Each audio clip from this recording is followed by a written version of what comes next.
Okay, ini tajuk yang last untuk semester 3, penyata aliran tunai ataupun kita panggil PAT.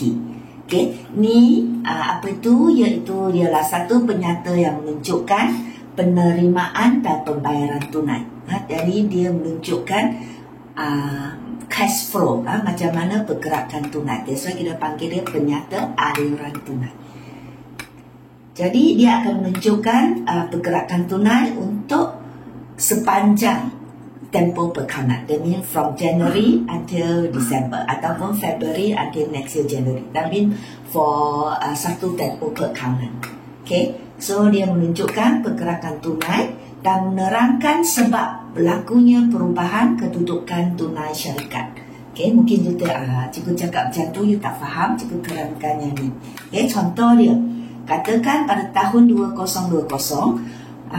syarikat mendapat untung bersih 30,000. Dan pada masa itu, wang yang di dalam bank, the cash money that you have is 12,000. Dan kita tengok pada tahun yang hadapan, the coming year, pada 2021, untung bersih adalah lebih tinggi. Okay, from 30,000 sudah jadi 60,000. Tetapi wang di dalam bank, the cash money that you have, sudah jatuh from 12,000 menjadi 5,000 saja. Jadi mungkin ada orang, ada pelabur yang membaca penyata kedudukan kewangan, they will have a question in their mind. What happened? Sedangkan untung bersih sudah bertambah, tetapi wang di dalam bank sudah jatuh pula. Okay, apa berlaku kepada wang yang untung tu? You profit so much and yet your money sudah tak ada, kurang lagi. Okay, jadi apa yang berlaku? Jadi itulah kegunaan penyata aliran tunai. Okay, dia akan menunjukkan, okay, bagaimana cash money from 12,000 akan menjadi 5,000. Kemana pergi yang tambahan untung 30,000 you have increase untung bersih yang sudah bertambah, sedangkan tunai sudah jatuh. Apa yang menyebabkan keadaan ini berlaku? So this one, so penyata aliran tunai akan menjawab persoalan seperti ini. Okay, kenapa untung bersih bertambah sedangkan bagi bank telah jatuh? Okay, so it will explain lah ke mana pergi duit, the cash money. Okay, so perubahan kedudukan tunai perniagaan, dari 12,000 sudah menjadi 5,000, boleh diterangkan melalui 3 aktiviti perniagaan. So secara umumnya, when we say and you do business, ada 3 aktiviti yang utama. Satu ialah aktiviti operasi. The aktiviti operasi mean the aktiviti jual beli perniagaan lah.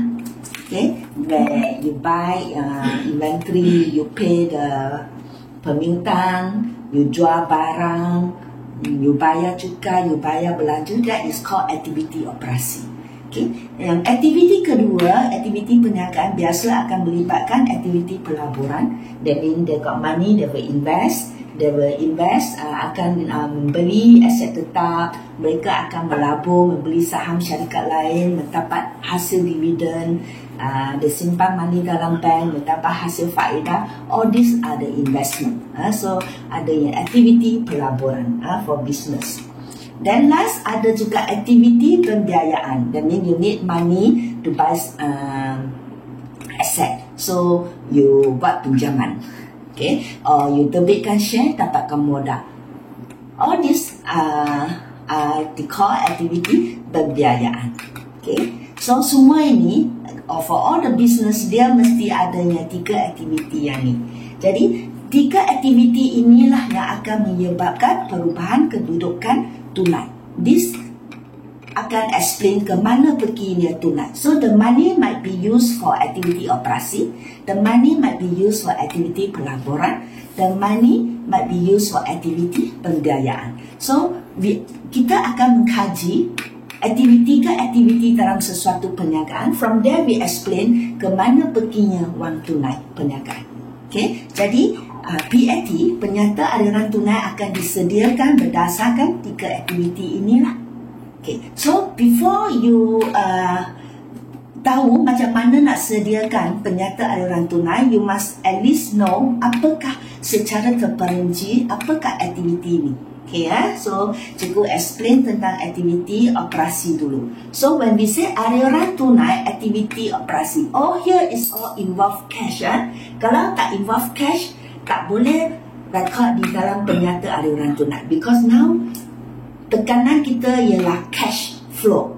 Okay, so untuk aktiviti operasi, contoh wang yang masuk because of aktiviti operasi dan masuk dalam perniagaan ialah, contoh kita kutip daripada pelanggan, because we jualan tunai dan juga jualan kredit. We sell, then we get the money from the customer. So ini ialah the money cash flow inside comes in the company.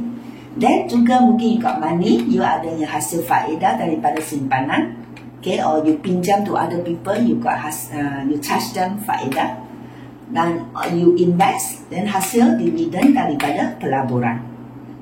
Then ini ialah aliran masuk for aktiviti operasi. Then aliran keluar, the money comes out because of aktiviti operasi. Contoh kita bayar kepada pembekal, kita beli barang niaga, ataupun kita bayar belanja operasi, lah cukai, gaji, faedah. Okay. All this belanja faedah, because we buat pinjaman, all that we pay. So, secara ringkasnya, apakah jenis urus niaga yang boleh kita masuk dalam aktiviti operasi ialah senang saja. When you think about apakah item yang you biasa masuk dalam penyata pendapatan, when you kira the untung hasil, untung bersih, so what are the item inside penyata pendapatan? So these are the item, hasil jualan, hasil faedah, hasil dividen, belanja, all that. Okay, inventory. So all these item adalah aktiviti operasi. So secara kesimpulan, aktiviti operasi ialah aktiviti yang memberi kesan kepada untung bersih perniagaan. So whatever item that you masuk dalam penyata pendapatan, itulah dipanggil sebagai aktiviti operasi. Then the next one is aktiviti pelaburan. So aliran tunai, aktiviti pelaburan. Kalau tadi operasi ialah whatever item yang beri kesan kepada untung. So kalau dia pelaburan pula ialah aktiviti yang memberi kesan kepada pelaburan jangka panjang dan aset bukan semasa. So any activity involve the asset tetap, aset bukan semasa, and the long term investment. Jadi semua ini kita akan masuk sebagai aliran tunai di bawah aktiviti pelaburan. So contoh contoh aliran masuk. So contoh seperti kita jual pelaburan kita, you sebelum tu anda sudah beli saham dari syarikat lain. So now the saham sudah naik, you jual, you dapat untung. So that is aliran masuk. Okay, the money comes in because you sell your saham. Ataupun you jual aset, the kenderaan yang sudah lama you jual, so you dapat, the money comes in. Okay, di bawah tajuk aktiviti pelaburan. Okay, jual pelaburan, contoh dia security boleh pasang the saham lah, or you buy the bond. Okay, you jual.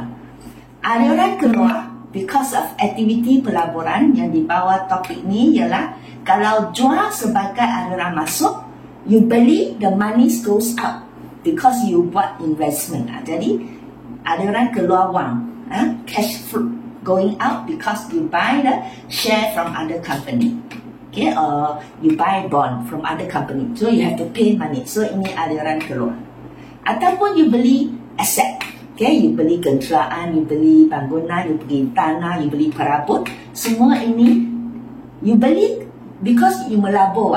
You won't buy because it will help you to get more money. So ini adalah pelaburan. That's why kita masukkan dia di bawah aliran tunai pelaburan. Then the next one, aktiviti yang ketiga, aktiviti pembiayaan.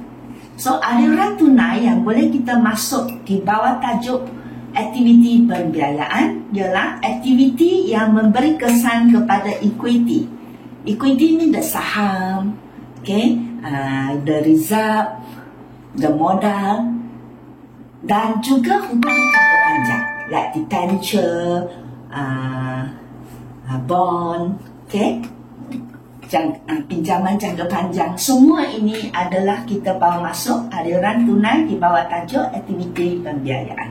So contoh aliran wang masuk ialah penerbitan share. Kan kita jual share, kita jual bond, kita jual debenture ataupun kita dapat pinjaman. All this will, kan kita jual, kita akan terima wang. So is aliran masuk tunai. So aliran keluar di bawah aktiviti pembiayaan. Kalau kita terbit share, kita dapat wang. So, kalau kita tebus semula the share, kita tebus semula, that means we buy back the share from the pemegang saham, we pay them money. So, aliran wang keluar. Okay, penebusan share, persaraan bond, that means the bond sudah tamat tempoh, sudah matang, you have to pay back their money. Okay, persaraan bond. Dan debenture sama juga, sudah tarik matang, you have to pay back, bayar balik wang kepada pemegang debenture. Then you pinjam, you dapat wang, you bayar balik pinjaman, you keluar wang.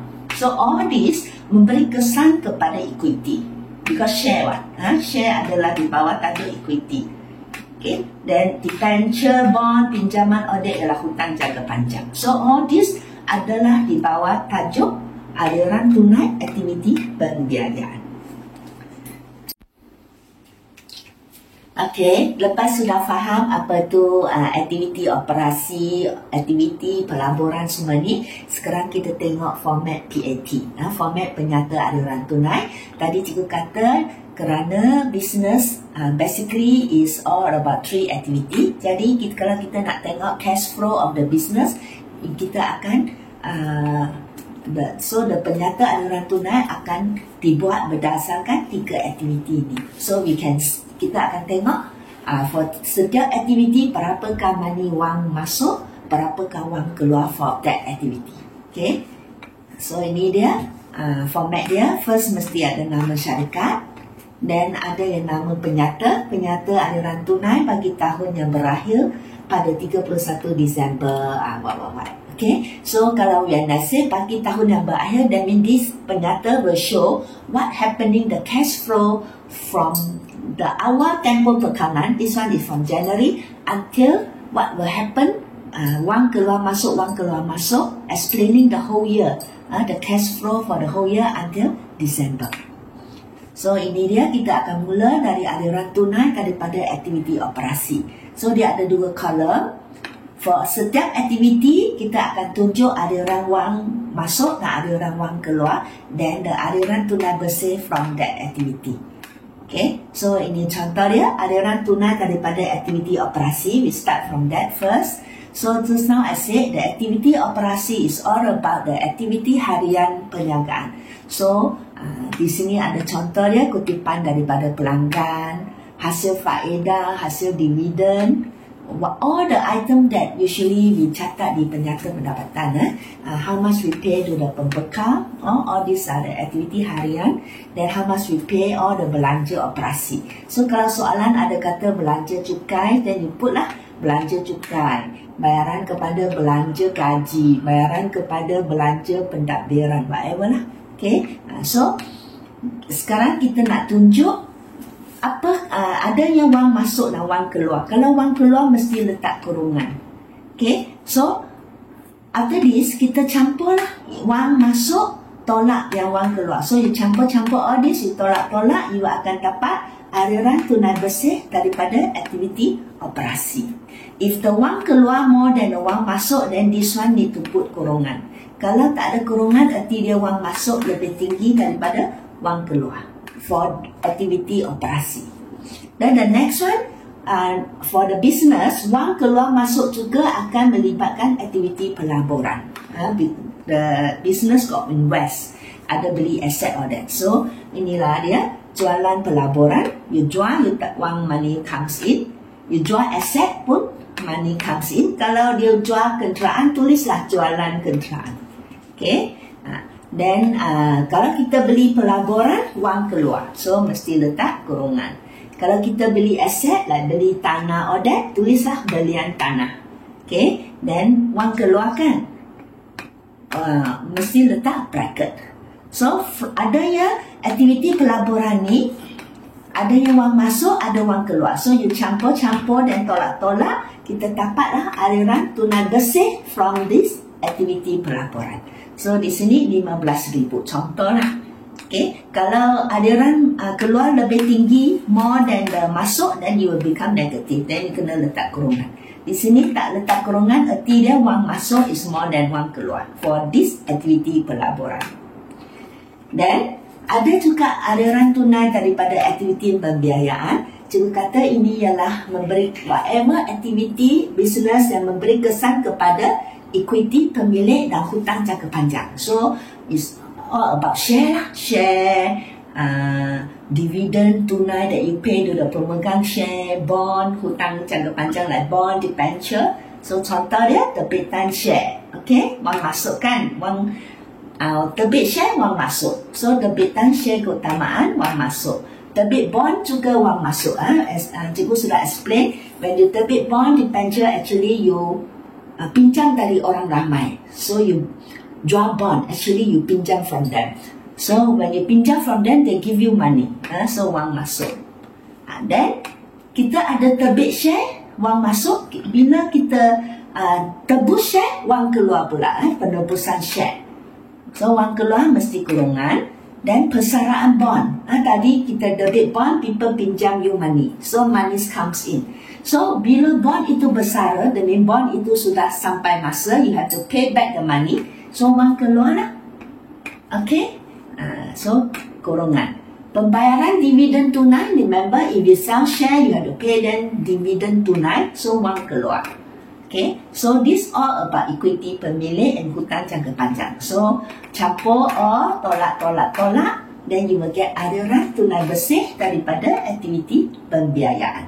So di sini cikgu letak kurungan 42,000. Arti dia the negative is more than the positive. Mungkin the company pay a lot of money for the boostkan share, and also because bayar dividen tunai yang banyak, dan juga mungkin pay back the bond or that need a lot of cash money. So menyebabkan for this activity wang sudah menjadi negatif. Okay, so positif ini campur ini, tolak ini, you will get, because here more, right? Ini campur ini 35,000, so you tolak positif 35 and negative 42. So jawapan become negative 7,000. So kalau lebihan mean positive is more. Okay, then you no need kurungan. Tapi di sini kerana negative more than the positive, jadi become 7,000 negative. Okay, so kena letak kurungan macam ni. You letak kurungan, arti dia the money sudah kurang 7,000. So dari 7,000 kita tengok the whole year through, the money ins and out, and at the end we find out at the end of the year the money sudah kurang 7,000. That means wang keluar more than the wang masuk. You can see now the whole year through for the company. Yang masuk 20,000, 15,000, 20,000 dari operasi, 15,000 net from pelaburan, and yet the pembiayaan sudah use more than sudah wang keluar more than the wang masuk. So overall, after we campur 3 activity for the business for the whole year through, kita dapati secara keseluruhan wang masuk adalah kurang daripada wang yang keluar. That means your wang keluar more than the wang masuk, so become negative. Dipanggil kurangan tunai. This is called kurangan tunai. Okay, so we plus the awal tunai. Let's say just now the contoh juga kata awal tahun actually got 12,000, right? Why at the end only become 5,000? So you plus the 12,000 you have, then because you sudah guna 7,000 untuk aktiviti pembiayaan, so that's why bagi akhir tahun you left only 5,000. Okay. Jadi itu sebab dia penyata aliran tunai, okay, dikatakan dia boleh menjawab persoalan macam ni. Okay, why? So tadi the penyata aliran tunai sudah menerangkan sebab kenapa 12,000 pada awal tahun, at the end cuma tinggal 5,000. So, we explaining using the penyata aliran tunai dengan melalui 3 aktiviti ni: operasi, pembiayaan, pelaburan. From there we understand the money comes in, comes out because of what. So at the end, the money only left 5,000 in the bank. Okay. Ada satu perkara, okay, bukannya semua urus niaga dalam ini ialah penyata aliran tunai. That means all the cash flow. So kalau aktiviti yang tidak melibatkan tunai tak boleh rekod di penyata yang ni. So perhatian, ada urus niaga yang mengubah, change kedudukan kewangan perniagaan tetapi tidak melibatkan tunai. Okay? So kalau dia tidak melibatkan tunai, tidak boleh rekod di PAT because inilah penyata aliran tunai. This penyata to show where the money goes in and out. Cash money. So if not involved with cash, tak boleh rekod di penyata aliran tunai. Contoh urus niaga yang tidak melibatkan tunai seperti kita dapatkan aset tetap dengan terbit share. Kita terbit share and we get the asset. So we didn't pay cash. So you cannot catat di sini. Okay? Menjelaskan liability dengan terbit share atau bond atau debenture. So we pay you, but I didn't pay you the money. I give you share. Okay, I hutang you, I give you share. I didn't pay you money. Okay? Jadi ini pun tak boleh rekod di penyata aliran tunai. Ataupun kita membayar dividen share. I didn't give you dividen tunai, but I give you dividen by you giving you share. So dia no cash money. Ataupun share bonus. Semua ini tak melibatkan tunai. Jadi dia tak boleh rekod di penyata aliran tunai. But all this dia akan mengubah kedudukan kewangan. Like share bonus, modal akan bertambahkan. Tetapi kita tak keluar wang. So we cannot record di penyata aliran tunai. Atau kita menilai semula aset. Right. Tanah sudah naik harga from 100,000 menjadi 500,000. Sudah naik banyak tetapi we didn't get money. It's just that cahitan berhu, debit the asset, credit result penilaian semula. Jadi dia tidak melibatkan tunai. Okay? Ataupun untuk milikan tunggal perkongsian, adanya modal tambahan oleh pemilik sendiri bawa masuk. Contoh dia aset tetap, dia bawa masuk kenderaan. Jadi equity, kedudukan kewangan, modal sudah bertambah. Tetapi tunai tak bertambah kerana dia membawa masuk aset tetap. Unless kalau dia bawa masuk cash, yes, then kita akan letak dalam aktiviti pembiayaan. Okay. So soalan juga akan tanya, kita nak sediakan penyata aliran tunai, dari mana sumber we can get the maklumat so that we can sediakan all this. Okay, sumber maklumat dia ialah, sumber maklumatnya kita akan dapat maklumat all this daripada penyata pendapatan komprehensif, right? This one. Aliran tunai aktiviti operasi, as I say, all this actually kita record di penyata pendapatan. So we look at the penyata penyata pendapatan komprehensif, so we can get the aliran tunai for aktiviti operasi. Dan sumber yang kedua, penyata kedudukan kewangan.